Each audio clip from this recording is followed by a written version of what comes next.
میرے افسانے کا عنوان ہے عباد ثلاثہ۔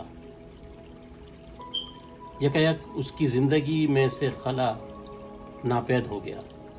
اسے لگا جیسے دنیا کی ساری چیزیں ایک دوسرے کے اوپر پیوست ہو گئی ہوں۔ ایک دوسرے سے پیوست ہونے میں قربت کا احساس ہونا چاہیے، مگر یہ کیسی قربت تھی جس میں تمام اجسام کی سہ رخی آباد غائب ہو کر دو رخی ہو گئی تھی۔ تمام اشیاء اب صرف دو سمتوں میں حرکت کر رہی تھیں، دائیں بائیں، اوپر نیچے۔ کسی کے کوئی آگے نہیں تھا اور کسی کے کوئی پیچھے بھی موجود نہیں تھا۔ اسے لگا پوری کائنات بے معنی ہو کر رہ گئی ہے۔ دنیا کسی تصویر میں موجود اجسام کی طرح پیوستہ نہیں ہے۔ اسے تمام جہات میں موجود ہونا چاہیے، مگر اس وقت اس کے لیے دیوار پر چسپاں کسی تصویر کی طرح ہو کر رہ گئی تھی۔ وہ برسوں سے اپنے شاگردوں کو یہ پڑھاتا چلا آیا تھا کہ تیسری جہت فاصلوں سے ہی آگاہ نہیں کرتی، بلکہ کون کہاں اور کیوں ہے اس کا بھی احساس دلاتی ہے۔ اسے یہ خود آگاہی حاصل تھی کہ تیسری جہت زندگی کو معنویت عطا کرتی ہے، مگر اس کے باوجود وہ الجھ کر رہ گیا تھا۔ مسافروں سے بھری بس نے جوں ہی ابھری ہوئی سنگلاخ پہاڑی کا موڑ کاٹا تو دھماکہ خیز آوازوں نے ان کا استقبال کیا۔ ڈرائیور نے زور کا بریک لگایا۔ وہ جان گیا تھا کہ آگے بڑھنا خطرناک ہو سکتا ہے۔ بس کے اندر سراسیمگی پھیل گئی۔ سب ایک دوسرے کو سوالیہ نظروں سے دیکھنے لگے، مگر خاموش رہے، کیونکہ جوابوں سے ناآشنا ہونے کے باوجود آنے والے لمحوں کی سنگینی سے آگاہ تھے۔ پچھلے حادثوں کی گردش کرتی اطلاعات کا خوف ان کی رگوں میں پہلے سے موجود تھا۔ یکایک وہ 10 سالہ بچہ بول پڑا، جسے ماضی کے سال خوردہ بوڑھے ہاتھوں نے پہلے سے زیادہ مضبوطی سے دبوچ رکھا تھا۔ دادا، کیا یہ لوگ ہمیں مار دیں گے؟ اکلوتے بیٹی کی اکلوتی اولاد کے اس غیر متوقع سوال پر بوڑھے کی شکن آلودہ ماتھے پر کچھ اور رگیں ابھر آئیں۔ بوڑھا سمجھ گیا کہ اس کا پوتا جانتا ہے کہ ان پہاڑی دروں سے گزرتے ہوئے ان کی برادری کے لوگوں کی روحوں اور جسم کو اس طرح دو لخت کر دیا جاتا ہے جیسے اس کا دادا باہر سے سخت اور ہرے دکھائی دینے والے تربوز کو چھری کے سخت وار سے 2 حصوں میں تقسیم کر کے اندر کے نرم اور سرخ گودے کو نمایاں کر دیتا ہے۔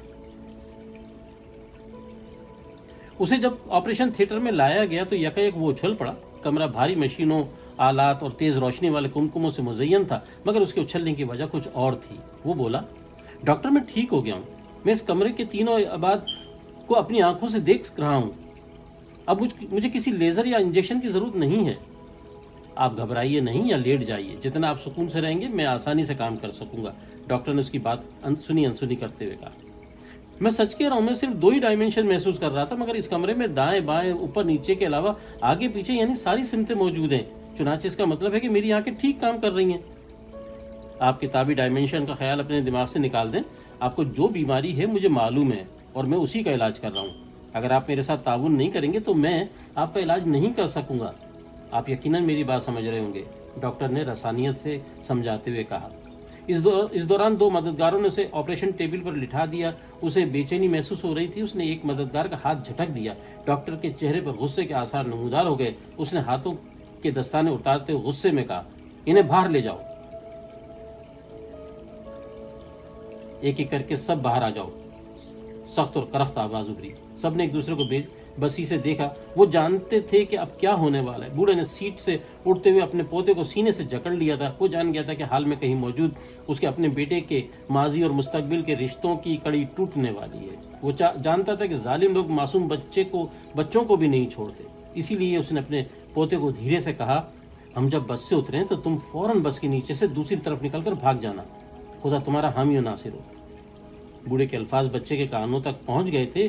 وہ دادا کی بات سمجھ بھی گیا تھا، مگر اسی لمحے بس سے اترنے والے پہلے مسافر کے پیروں تلے زمین کچھ اس طرح کھینچ لی گئی جیسے کرتب دکھانے والا میز اور اس پر دھرے سامان کے درمیان بچھے میز پوش کو اس طرح کھینچ لیتا ہے کہ سارا سامان کا توازن برقرار رہتا ہے، مگر یہاں مسافر اپنے توازن کو قائم رکھنے کے قابل ہی نہیں رہا تھا۔ اس کی کربناک چیخ میں دوسرے خوفزدہ مسافروں کی چیخیں بھی شامل ہو گئی تھیں۔ شام تک اسے اندازہ ہو گیا کہ اس کی بیماری برقرار ہے۔ سامنے دکھائی دینے والی چیزیں اب بھی ایک دوسرے کے اوپر پیوست ہو رہی ہیں۔ اس نے سوچا کہ ڈاکٹر کو جا کر بتائے، مگر فوراً اسے خیال آیا کہ صبح ڈاکٹر کو بے حد ناراض کرایا تھا۔ اسے یاد آیا کہ کچھ دن پہلے ڈاکٹر نے اسے بتایا تھا کہ کسی وقت بلڈ پریشر اچانک غیر معمولی حد تک بڑھ جانے کے بعد اس کی آنکھ کے اندر باریک باریک رگوں سے خون خارج ہو کر آنکھوں کے اندر جمع ہو گیا، اور یہ اچھی علامت نہیں ہے۔ ڈاکٹر نے اسے لیزر اور انجیکشن تجویز کیا تھا، اور صبح لگایا جانے والا انجیکشن علاج ہی کی ایک کڑی تھا۔ تمام مسافر بس سے اتارے جا چکے تھے۔